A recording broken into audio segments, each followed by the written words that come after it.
Nimesimama kukusubiri, nasubiri upendo wako, kama mkopaji wasongesha anavyosubiri muamala mbele ya banda la wakala. Mapenzi yamejaa mambo mazito sana. Kwa mara nyingine tena narudia kosa lile lile. Hata hivyo safari hii nimejaribu kufanya juhudi mpya. Nilitaka kuwashirikisha malaika wa Mungu ili nipate nguvu ya kukushikilia, ili katika mwisho wa safari yangu ya mapenzi nisikutane tena na mtu wa kuniumiza.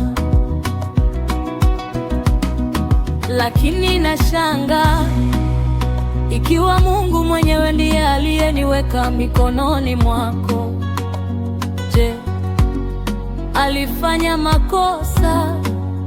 Najionea huruma, nimehuzunika juu ya upendo niliokupa, kwa sababu nilikuweka moyoni mwangu, lakini mapenzi yote yamefutika. Je, unaona jinsi ninavyoteseka sasa? Usipokuwepo mezani siwezi kula, nisipokuona siwezi kulala.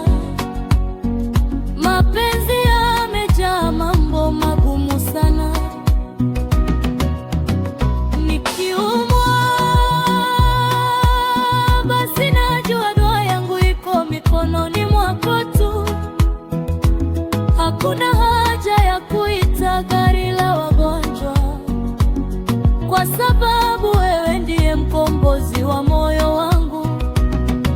Mapenzi ni gereza lisilo na mlango, wanaoingia humo hawajawahi kufanya makosa, hawajavunja sheria yoyote.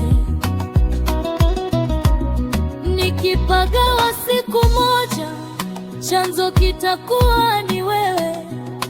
Wewe ndiye uliyekwenda kuvuruga mawazo yangu, ukavuruga kichwa changu kwa upendo wako usioeleweka na tabia zako, kama mtu anayejiona mzuri kupita kiasi. Mimi siwezi tena kuvumilia mambo haya.